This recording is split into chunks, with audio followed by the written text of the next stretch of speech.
Disclaimer.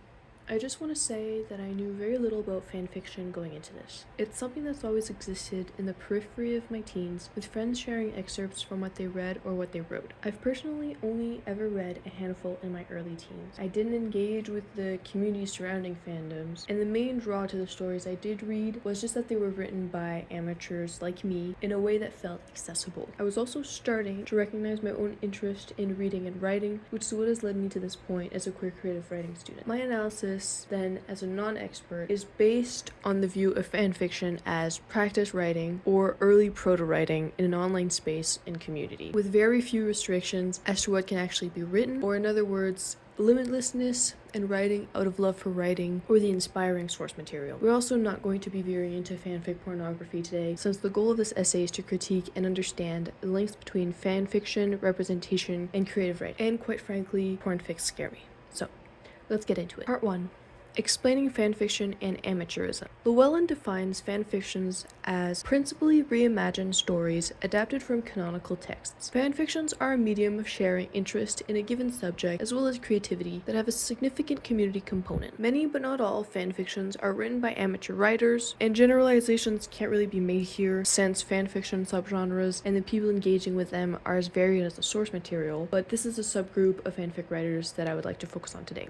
So, a core feeling that many people associate with fanfiction is cringe, which I want to look into a little bit first. I think that cringing is something normal that happens when we take a look back at something that reminds us of a younger, more inexperienced version of ourselves, and we notice the growth that's occurred since then. We can recognize ourselves, our desires, our faults, and see that we aren't the same person anymore, which I think explains the reaction of visceral discomfort, but also familiarity. And it's understandable that once removed from that space, after not interacting with it for a long time, it's difficult to not feel uncomfortable and cringe. A notable part of fanfiction culture is a community that surrounds the websites, as well as interactions between fans of the original works, fanfiction writers, and the readers. So many elements go into writing, and as Pugh stresses, there is no such thing as a literary vacuum. Elements from the writer's own life and interactions with local and wider culture, parts from the mainstream, tropes or genres inspired by things from within fan communities, and more, will mesh to form a patchwork of influences and inspirations contained within the final work. Media and art consumed in different spheres of life will inevitably make their way into the creative process. After all, writers, or artists more broadly, are the verbal concatenation of what we have read. Creativity is a cycle of inspiration taken from different sources. The ease with which anyone can publish fan writing on any fanfiction website, such as fanfiction.net, AO3, Wattpad, to name a few, is the reason why there is so much variation in the people who engage with it, as well as a key reason why fanfictions are a place where writers' journeys begin. Online anonymity and the cloak of non-visibility provided by an internet niche, like was the case for many fandoms before the existence of mega fandoms like Harry Potter and Twilight, when fan content became more mainstream, can also act as a learning space where novice writers write free of judgment or chastisement, exploring any theme they want to interact with, and any possibility for the characters given to them on screen gone unexplored. Many writers produce a great deal of writing as a probable combination of multiple elements, such as less importance on grammatical correctness, cringeworthiness not being a preoccupation, or a person's passion or vested interest in the material, making it easier to do so. I think it's important to note that in this type of liberated style of writing, people feel more comfortable and freed from the confines of academic or scholarly writing, which is something that turns people away from reading and writing more generally. People having an interest in writing creatively and reading others' work is a great thing, especially when it leads to the passionate, imaginative practice of creative writing, and maybe even a desire to approach writing professionally. Amateur writing is important. It's how people get started and get used to expressing and elaborating stories. It's also many people's primary experience in storytelling. Places where people feel comfortable making mistakes are essential so that they can learn properly and cultivate a joy for writing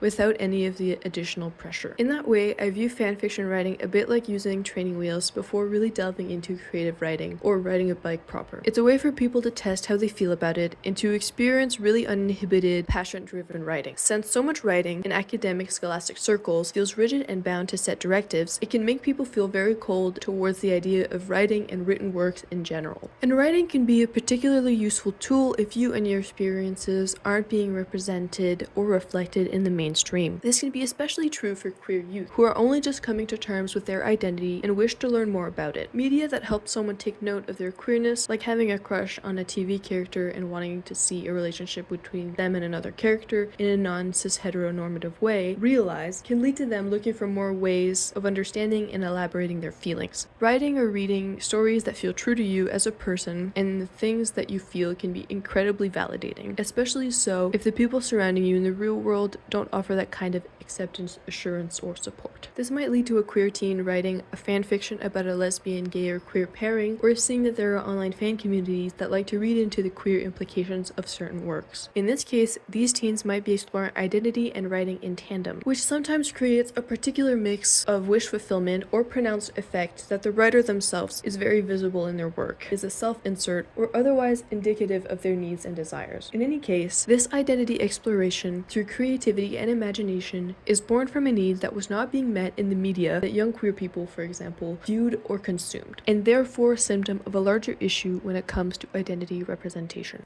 Part 2. The queer optics of representation, self-representation, and identity exploration in fanfic. Visibility in the mainstream is not necessarily a net positive, but, as Llewellyn puts it, there is power within seeing yourself on screen. When it comes to accurate identity representation, being and feeling seen can make a world of difference. But being seen on screen and being understood, as well as properly portrayed, are not synonymous, which is why self-representation in mediums like fanfictions can be useful in visualizing an alternative of queer acceptance and normalcy. A persistent issue in fandom and mainstream media has been the lack of representation of queer people of color, getting better in recent years, but there is still much progress to be done. In her analysis, Llewellyn makes an effort to point out the non-utopia of queer fan spaces online, since they still reproduce a lot of systemic issues from the offline world. She explains that whilst reading and writing fan fiction can enable latitude beyond the limited representation of LGBTQ found on screen, this may be more complex for LGBTQ people of color who lack representation in both spaces, that is, in fan fiction and in the mainstream. Normalizing and de-othering queer POC presence in fan fiction can pave the way towards fan spaces truly being the centers of community and acceptance that they are perceived to be. Furthermore, self-representation through fanfiction allows people to be in control of the narrative surrounding them and their identity. Through offering an alternative to canon and to hegemonic cishet mainstream normalcy, individuals can take charge of the way they are being represented and seen by others, altering the ways in which they are viewed and therefore understood. It's a way for queer people to see themselves in characters, in their stories, experiences, joys and struggles, sorry for the cliche, and to imagine something like that for themselves. This can probably be as small as two queer characters that they're a fan of getting married or moving in together. But essentially, it shows that it's possible that if it's something that you want, it's something that you can achieve. That's what normalizing looks like to me. Taking works beyond even their creators' intentions is disruptive and creative in a way that adds a new layer of interpretation to a canon work, broadening its reach and impact. Refusal of the canon in favor of alternatives that prioritize self-acceptance, self-expression, self-actualization, and self-realization, as well as an accurate portrayal of queerness that is not fetishistic or voyeuristic, is a viable solution when the existing representation perpetuates falsehoods that actively harm you and the community you're a part of. Representation affects people's construction of self, and more than providing role models and ways of being, it influences how people will see and treat themselves in the future. Emphasizing the everyday normalcy of queerness and the fact that it's okay to be like this and there are plenty of people like you, to queer youth who might otherwise feel completely alone or unsupported, will lead to people being forgiving and less harsh with themselves. Self-representation and a distortion of the cishet hegemony in the mainstream can be achieved through fanfiction and fandom, in giving people what they want to see or have been deprived of. After all, many queer fics originated from a need that was not being met, a need for an elaboration of a specific plot point in some cases, and a need for queer representation and a happy ending in others. In conclusion, we discussed the importance of amateur writing and spaces where people can learn to love writing and reading things they enjoy, as well as the ways in which fanfiction can act as a tool for self-representation from communities whose representation is otherwise lacking. I think that it's easy to look down on interests like this because of the bad writing, as well as tags or themes, which there are a lot of, and not all of which I'll defend, but there is merit to returning to things you did or enjoyed when you were younger, since you'll often learn more about yourself in the process, and there's still enjoyment to be found in them even in adulthood. I've been been returning to computer games I played in elementary and middle school recently, as well as some of the movies or series I watched then. And while they're not all perfect, there's a memory of that time that's somehow been encased in those games and their atmospheres in a way that I can't explain exactly, but that feels nice to revisit. Thanks for listening.